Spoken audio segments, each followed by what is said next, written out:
அனைவருக்கும் அதியமானின் அன்பு வணக்கம். நான் ராஜ்குமார். இந்த வீடியோவில் டிஎன்பிஎஸ்சி கொஷின் பேப்பரில் தமிழ் மீடியம் ஸ்டூடெண்ட்ஸ் அதே போல் இங்கிலீஷ் மீடியம் ஸ்டூடெண்ட்ஸ் என்ன மாதிரியான விஷயங்களை ஃபேஸ் பண்ணிகிட்டு இருக்காங்க, யாருக்கு கொஷின் பேப்பர் ரொம்ப சிரமமாக இருக்குது, அதே போல் வினாக்கள் யாருக்கு எளிமையாகவும் யாருக்கு கஷ்டமாகவும் இருக்குது, இது ஏதாவது ஒரு சைடில் இருக்கக்கூடிய ஸ்டூடெண்ட்ஸ் நான் சப்போர்ட் பண்ணி பேசுகிறேன் அப்படின்ற மாதிரி நீங்கள் எடுத்துக்க வேண்டாம்.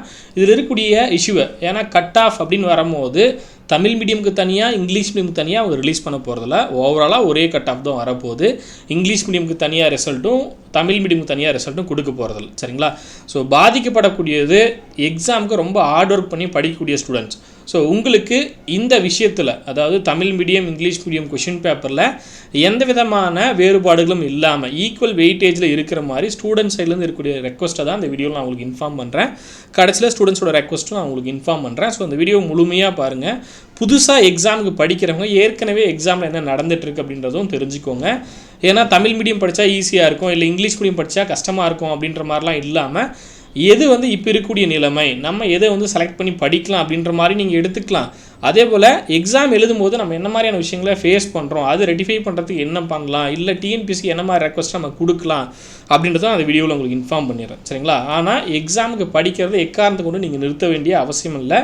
ஏன்னா நமக்கு வரக்கூடிய வாய்ப்பை பயன்படுத்தி தான் நம்ம வேலைக்கு போக முடியும். அரசு பணிக்கு போகணும் அப்படின்னா வரக்கூடிய எக்ஸாமில் கிளியர் பண்ணால் மட்டும்தான். ஏன்னா நம்ம போய் அவங்ககிட்ட இது பண்ணி எதுவுமே பண்ண முடியாது. முடிஞ்ச வரையும் நம்மளுடைய ரெக்வஸ்ட் நம்மளுடைய வேண்டுகோள்களை நம்ம எடுத்து வைக்கலாம். ஸோ அவங்க சைட்லேருந்து என்ன ஸ்டெப் எடுக்கிறாங்க அப்படின்றத பார்க்கலாம். ஏன்னா இருக்கக்கூடிய குறைபாடுகள் நம்ம சொல்கிறோம் அப்படின்னா தான் அதை அவங்க சரி செய்ய முடியும். முதல்ல நீங்கள் இப்போ தான் புதுசாக எக்ஸாமுக்கு படிக்க ஸ்டார்ட் பண்ணுறீங்க அப்படின்னா, டிஎன்பிஎஸ்சி குரூப் 4 எக்ஸாம் படிக்க ஸ்டார்ட் பண்ணுறீங்க, இல்லை அடுத்து வரக்கூடிய எக்ஸாம் படிக்கிறீங்க அப்படின்னா உங்களுக்கு தமிழ் அதே போல் ஜிஎஸ்க்கான வீடியோ கிளாஸஸ் அப்டேட் பண்ணியிருப்போம். சரிங்களா? தமிழுக்கு உங்களுக்கு தமிழ் மீடியமில் இருக்கக்கூடிய வீடியோ கிளாஸஸ் ப்ளஸ் டெஸ்ட்டோடு சேர்த்து உங்களுக்கு பேட்ச் இருக்கும், வெற்றி பேட்ச் அப்படின்ட்டு. இல்லை உங்களுக்கு ஜிஎஸ்க்கு மட்டும் டெஸ்ட் வேணும் அப்படின்னா மாஸ்டர் டெஸ்ட் பேட்ச் இருக்கும். ப்ரீவியஸ் இயர் கொஷின் பேப்பர் உங்களுக்கு தமிழும் அதே போல் ஜிஎஸும் தனித்தனியாக இருக்கும். வேணுன்றவங்க ஜாயின் பண்ணி படிங்க. புதுசாக படிக்கிற புக்கு வேணும் அப்படின்னா கீழே இருக்க நம்பருக்கு கான்டாக்ட் பண்ணிட்டு புக் பர்ச்சேஸ் பண்ணிக்கோங்க. இப்போ முதல்ல தமிழ் மீடியம் ஸ்டூடெண்ட்ஸ் என்னென்ன எக்ஸாம்லாம் எழுதுறீங்க, அதாவது மேஜராக இப்போ எழுதக்கூடிய எக்ஸாம் அப்படின்னு பார்க்கும்போது குரூப் 4 விஓ ரெண்டுமே எழுதுகிறோம். அதாவது குரூப் 2வும் எழுதுகிறோம், குரூப் 4ம் எழுதுகிறோம். சரிங்களா? தமிழ் மீடியம் அப்படின்னு வரும்போது அதே போல் மெயின்ஸ்லையும் நம்ம தமிழ் எழுத போகிறோம். சரிங்களா? தமிழ் வெர்ஷனில். சரிங்களா? இதே இங்கிலீஷ் மீடியம் அப்படின்னு பார்க்கும்போது அவங்களுக்கு குரூப் 4 ஆப்ஷன் கிடையாது. குரூப் 4 அவங்க எழுத முடியாது. ஏன் எழுத முடியாதுன்னா அங்கே ஜென்ரல் இங்கிலீஷ் குரூப் 4ல் இல்லை, ஜென்ரல் தமிழுக்கு தான் அவங்க வரணும். ஸோ மெஜாரிட்டி ஸ்டூடெண்ட்ஸ் எப்படி இப்போ மூவ் ஆயிருக்காங்க அப்படின்றத நான் சொல்லிடுறேன். சரிங்களா? ஸோ இங்கிலீஷ் மீடியமுக்கும் தமிழ் மீடியமுக்கும் இப்போ இருக்கக்கூடிய டிஃப்ரென்ஸ் என்ன அப்படின்னு பார்த்தீங்கன்னா இதுதான். தமிழ் மீடியம் படித்தவங்க குரூப் 4 எழுதுவாங்க, குரூப் 2 எழுதுவாங்க. அதாவது ஜென்ரல் தமிழ் செலக்ட் பண்ணுறவங்க, நீங்கள் இங்கிலீஷ் மீடியம் படிச்சிருந்தாலும் ஜென்ரல் தமிழ் செலக்ட் பண்ணி குரூப் 4 எழுத முடியும். சரிங்களா? அதே போல் அடுத்து என்ன விஷயம் நம்ம ஃபேஸ் பண்ணுறோம் அப்படின்னு பார்த்தீங்கன்னா சிலபஸ் ரொம்ப ரொம்ப முக்கியமானது. ரெண்டுக்குமான சிலபஸ்க்கான கண்டென்ட் ரொம்ப ரொம்ப முக்கியமான ஒரு விஷயம். பார்ட் ஏபிசி ரெண்டுலேயுமே தான் இருக்குது. சரிங்களா? தமிழ் இலக்கணம் இலக்கியம் அதே போல் தமிழ் இலக்கியம் தமிழ் தொண்டம் அப்படின்றது ரெண்டுலேயுமே தான் கொடுத்துருக்காங்க. ஆனால் படிக்கக்கூடிய கண்டென்ட் அப்படின்னு பார்க்கும்போது இங்கே படிக்கக்கூடிய கண்டென்ட் கிட்டத்தட்ட 3-4 மடங்கு அதிகமாக இருக்கும் தமிழுக்கு. இங்கே ஒரு பங்கு இருக்குது இங்கிலீஷில் அப்படின்னா இங்கே நீங்கள் படிக்கக்கூடியது 3-4 மடங்கு அதிகமாக இருக்கும். அதே போல் வினாக்களை நீங்கள் அதுக்கு ஈக்குவலாக அட்டன் பண்ணி சரியாக ஆன்சர் பண்ண முடியுமா அப்படின்னு கேட்டால் அது கேள்விக்குறி தான். சரிங்களா? ஏன்னா சோர்ஸ் நீங்கள் நிறைய ரெஃபர் பண்ண வேண்டியது இருக்குது, நிறைய படிக்க வேண்டியதும் இருக்கும். உங்களுக்கு எக்ஸாம்பிளுக்கு என்னென்ன சோர்ஸ்லாம் நீங்கள் ரெஃபர் பண்ணி படிப்பீங்க, இது ஆல்ரெடி படிக்கக்கூடிய ஸ்டூடெண்ட்ஸ்க்கே உங்களுக்கு தெரியும். நீங்கள் புதுசாக படிக்கிறீங்கன்னா என்னென்னலாம் படிப்பீங்க அப்படின்றத நோட் பண்ணிக்கோங்க. சரிங்களா? 6-10 வரலையும் நியூ புக்கும் நீங்கள் படிக்கணும். 11th 12th பொது தமிழ் நியூ புக் படிக்கணும். அதே போல் 11th 12th சிறப்பு தமிழ் அட்வான்ஸ் தமிழும் நீங்கள் படிக்கணும். சரிங்களா? இப்போ நியூ புக்கில் உங்களுக்கு பொது தமிழ் சிறப்பு தமிழ் ரெண்டும் கொடுத்துருப்பாங்க. இது 11th 12thலையும் படிக்கணும். ஸோ 11th 12th அப்படின்னு பார்க்கும்போது கிட்டத்தட்ட 4 புக்கு இங்கே படிப்பீங்க. 6-10 வரலையும் இங்கே ஒரு 5 புக், இங்கேயே ஒரு 9 புக்ஸ் நியூ புக்கில் நீங்கள் படிப்பீங்க. சரிங்களா? இதுவும் நீங்கள் வெறும் சிலபஸ்க்கு மட்டும் படிக்க போகிறதில்ல, அட்டை டு அட்டை படிக்க போகிறீங்க. அதில் இருக்கக்கூடிய எல்லா டேட்டாவும் நீங்கள் படிக்க போகிறீங்க. பின்னாடி இருக்கக்கூடிய மொழித்திறனில் ஏதாவது டேட்டா கொடுத்துருக்காங்க, ஏதாவது ஒரு மேற்கோள் ஒரு லைன் கொடுத்துருக்காங்க அப்படின்னா அதுவும் நீங்கள் படிக்கணும். சரிங்களா? அதே போல் ஓல்டு புக்கை பொறுத்தவரையிலையும் நீங்கள் சிலபஸ்க்கு படிக்கிறத தாண்டி ஏற்கனவே எக்ஸாமில் என்ன கேட்டிருக்காங்க அதையும் ரெஃபர் பண்ணி படிக்கணும். சிலபஸ்க்கு தேவையான தகவல்களும் படிக்கணும், இலக்கணமும் படிக்கணும். பார்ட் ஏவுக்கு என்ன தேவையோ அதுவும் படிக்கணும், பார்ட் பிக்கு தேவையானது படிக்கணும். கிட்டத்தட்ட அதுவுமே அட்டை டு அட்டை நீங்கள் படிக்கிற மாதிரி தான் படிக்க போகிறீங்க. சரிங்களா? ஏன்னா ஒரு சில வினாக்கள் சிலபஸ்க்கு நீங்கள் கவர் ஆனால் மேஜர் கவர் பண்ணிவிடுவீங்க, மீதி இருக்கிறதெல்லாம் எங்கே வேணாலும் கேட்குறாங்க. சரிங்களா? இவனை ஒரு செய்தி சம்மந்தமான தகவல் கேட்கும் போது எங்கேயாவது ஒரு இடத்துல கேட்டு போகிறாங்க, சிலபஸ்லேயே இல்லாமல் கூட இருக்கலாம். ஆனால் தமிழ் சம்மந்தமாக ஏன்னா மற்றும் பல அப்படின்னு கொடுத்துட்றாங்க, இன்னும் சில தகவல்கள் அப்படின்னு சிலபஸ் நமக்கு இருக்குது. அப்படி இருக்கும்போது எக்ஸ்ட்ரா பாயிண்ட்ஸில் கேட்டு போய்ட்றாங்க. சரிங்களா, எக்ஸ்ட்ரா பாயிண்ட்ஸ்க்கு நம்ம ஏகப்பட்ட சோர்ஸை ரெஃபர் பண்ணுறோம். 6-10 ஓல்டு புக்கு, அதே போல் 11-12 இருக்கக்கூடிய பொது தமிழ் ஓல்டு புக்கு, 11-12 சிறப்பு Tamil old book, advance Tamil, இதுவும் நீங்கள் படிக்க போகிறீங்க. இது இல்லாமல் ப்ரீவியஸ் இயர் கொஷின் பேப்பர் கிட்டத்தட்ட ஒரு 10 வருஷத்துக்கு எடுத்தீங்கன்னா கூட அதுவே ஒரு ஏகப்பட்ட பேஜஸ் வந்துடும். சரிங்களா, ஒரு 10 இயர் இருக்கக்கூடிய கொஷின் பேப்பர் படிக்கிறீங்க அப்படின்னா கூட அங்கே ஒரு 4000-5000 கொஷின்ஸ் நீங்கள் தனியாக ரெஃபர் பண்ணி படிக்கணும். அந்த கொஷின் பேப்பர்லாம் பார்க்கும்போதே உங்களுக்கு தெரியும் எது இதெல்லாம் நமக்கு புக்கை தாண்டி போயிருக்கு, இதெல்லாம் புக்கில் இல்லாமல் இருக்குது அப்படின்றத நீங்கள் தெரிஞ்சிக்க முடியும். அதுவும் ஒரு சோர்ஸாக போகும். சரிங்களா, ஸோ அதுவும் நீங்கள் படிக்கணும் ப்ரீவியஸ் இயர் கொஷின் பேப்பர். ஆனால் இங்கிலீஷ் மீடியம் பொறுத்தவரையும் நீங்கள் 6-10 இருக்கக்கூடிய நியூ புக்கை சிலபஸ் பேஸ் பண்ணி படிச்சினாவே போதுமானது. சிலபஸ் டாபிக் 6-10ன்றதை தாண்டி இங்கிலீஷ்க்கு என்ன சிலபஸ் கொடுத்துருக்காங்களோ, பார்ட் ஏபிசிக்கு என்ன சிலபஸ் கொடுத்துருக்காங்களோ, இந்த சிலபஸை 6-10 வரலையும் நீங்கள் நல்லா ரெஃபர் பண்ணி படிச்சினாவே போதும். சிலபஸ் பேஸில் படித்தாவே போதுமானதாக இருக்கும். அதுவும் நியூ புக் மட்டும்தான் சொல்கிறேன். நியூ புக் மட்டும் படிச்சினாவே ஈஸியாக நீங்கள் வந்து ஸ்கோர் பண்ணிட முடியும். 90+ தாராளமாக ஸ்கோர் பண்ண முடியும். சரிங்களா, நீங்கள் படிக்கிறதுக்கான ஸ்டடி பிளான் போடுறீங்க தமிழுக்கு அப்படின்னு பார்க்கும்போது எவ்வளோ நாட்கள் எடுத்துக்கும், படிக்கக்கூடிய கண்டென்ட்டை பொறுத்து தான் நமக்கு டைம் தேவைப்படும். ஏன்னா ஈக்குவலாக நம்ம படிக்கிறதுக்கான நேரத்தை செலவிடுறமான்றது ரொம்ப ரொம்ப முக்கியம். தமிழ் மீடியம் ஸ்டூடெண்ட்ஸ் எவ்வளோ நேரம் படிக்கிறாங்க, இங்கிலீஷ் மீடியம் ஸ்டூடெண்ட்ஸ் எவ்வளோ நேரம் படிக்கிறாங்க, ஏன்னா ஈக்குவல் வெயிட்டேஜ் வந்தால் தான் நம்ம எக்ஸாம் ஃபேஸ் பண்ண முடியும். அதுக்காக தமிழ் மீடியம் ஸ்டூடெண்ட்ஸ் இங்கிலீஷை செலக்ட் பண்ணிக்குவாங்க, இங்கிலீஷ் மீடியம் ஸ்டூடெண்ட்ஸ் தமிழை செலக்ட் பண்ணிக்குவாங்க அப்படின்னு சொல்ல போகிறது. ஏன்னா ஏற்கனவே யூனிட் 8 வரும்போது நிறைய பேர் வந்து English medium students Tamil medium move ஆனாங்க. சரிங்களா, ஸோ அது வந்து தனிப்பட்ட விருப்பம்.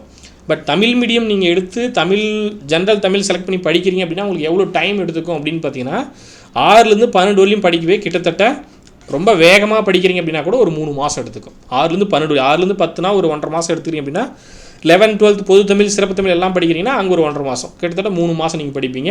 அப்புறம் ஓல்டு புக் 6-10 வரலையும் ரொம்ப குயிக்காக படிக்கிறனாலே ஒரு 1.5 மாதம், 11-12 ஒரு 15 டேஸ் எடுத்துக்கிறீங்க, சிறப்பு தமிழ் ஒரு 15 டேஸ் எடுத்துக்கிறீங்க, ப்ரீவியஸ் இயர் கொஷின் பேப்பர் எல்லாமே கவர் பண்ணுறது ஒரு 15 டேஸ் எடுத்துக்கிங்க அப்படின்னாலும் குறைந்தபட்சம் ரொம்ப வேகமாக அட்லீஸ்ட் நீங்கள் ஒரு 3 மாதம் இங்கே ஒரு 2 மாதம் படிச்சினா கூட 5 மாதம்.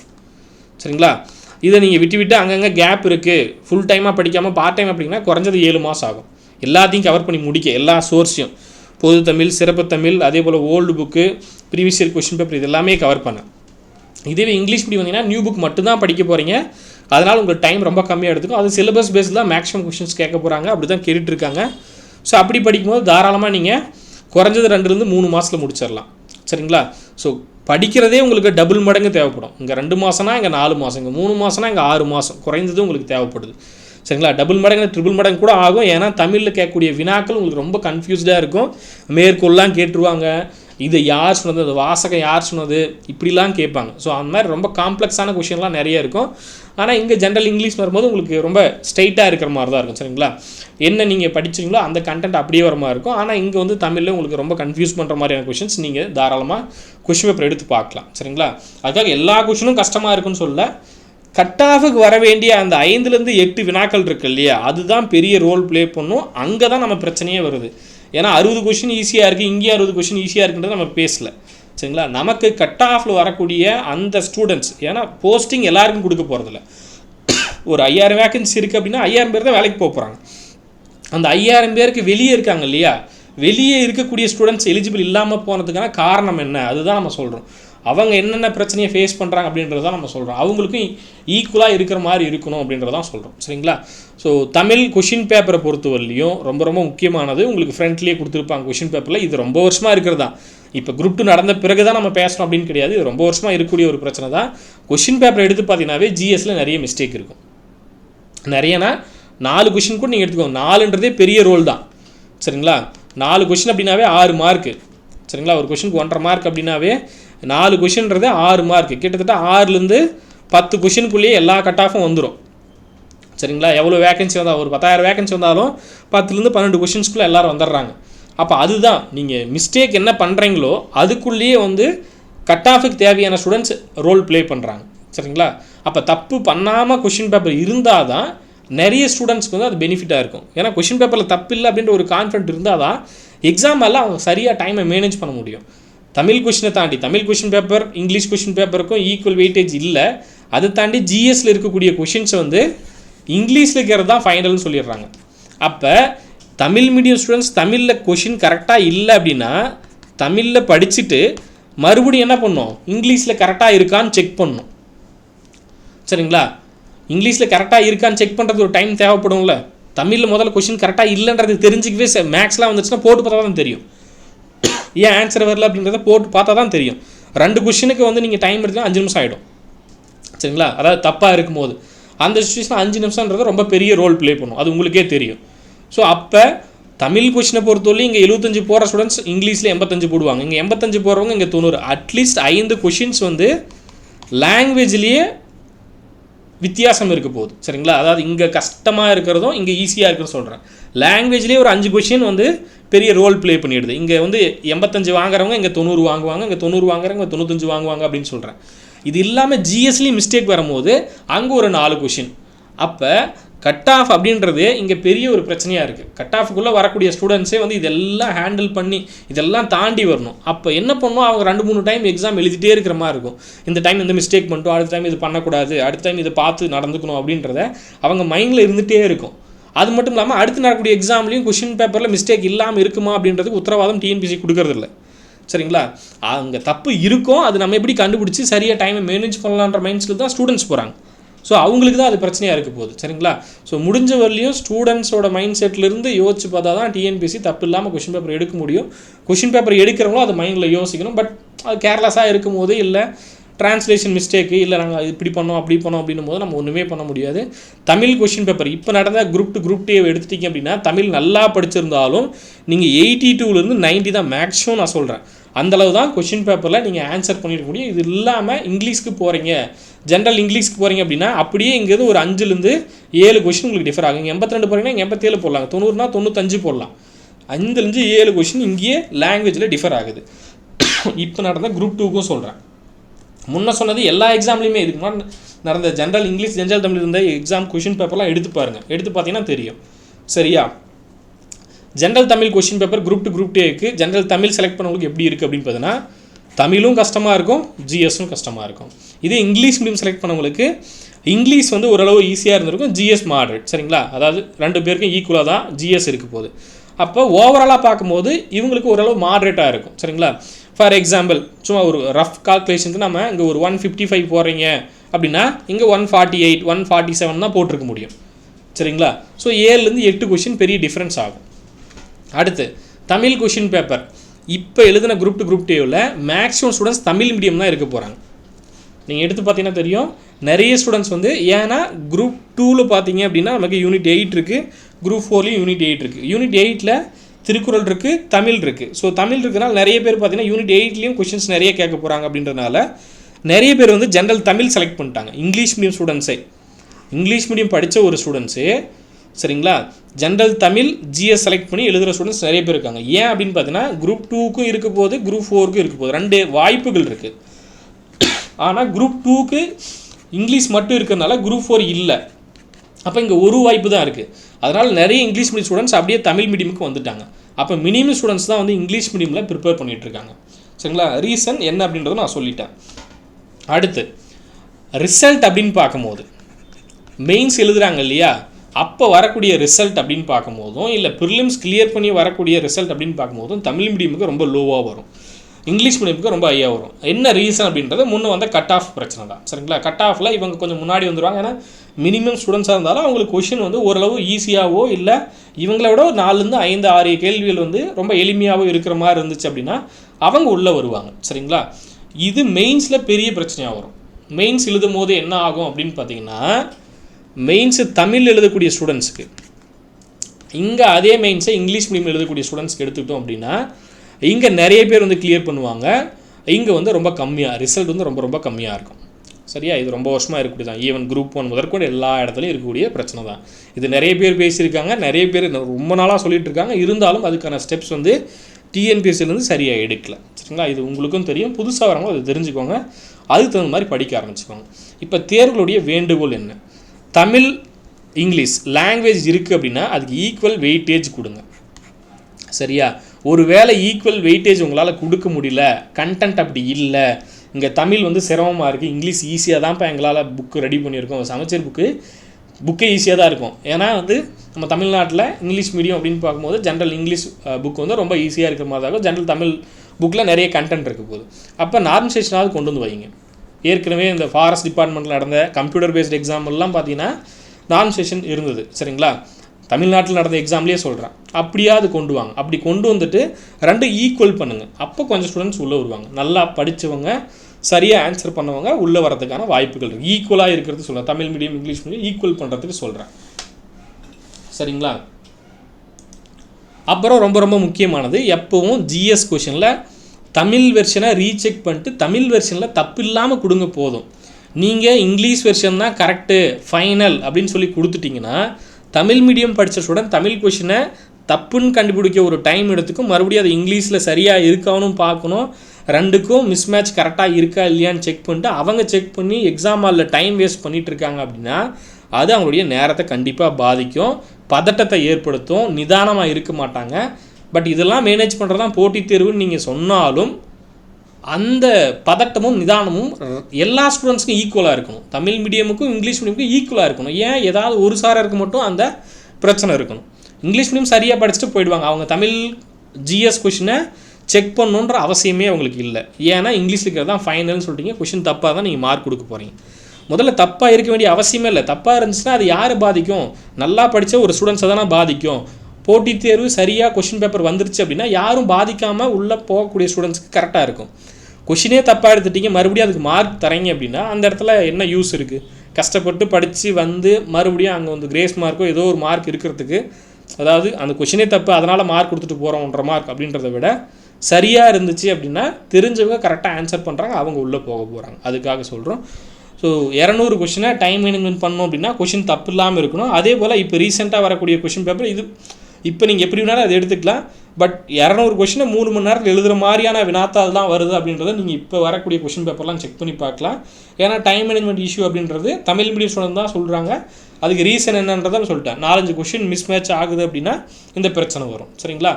இது இல்லாமல் மெயின்ஸ் எழுதும் போது தமிழ் மீடியம் ஸ்டூடெண்ட்ஸுக்கு மார்க்கை கரெக்டாக அப்டேட் பண்ணிங்கன்னா போதுமானது. அதாவது இங்கிலீஷ் மீடியமுக்கும் கரெக்டாக அப்டேட் பண்ணுங்கள், தமிழ் மீடியமுக்கும் கரெக்டாக அப்டேட் பண்ணுங்கள். சரியா? அப்புறம் நிறைய பேர் பார்த்தீங்கன்னா சார் லாங்குவேஜ் வந்து இருக்கிறது தான் பிரச்சனை, இல்லாமல் இருந்தால் பெட்டராக இருக்குது அப்படின்னு ஒரு சிலர் வந்து சொல்லுவாங்க.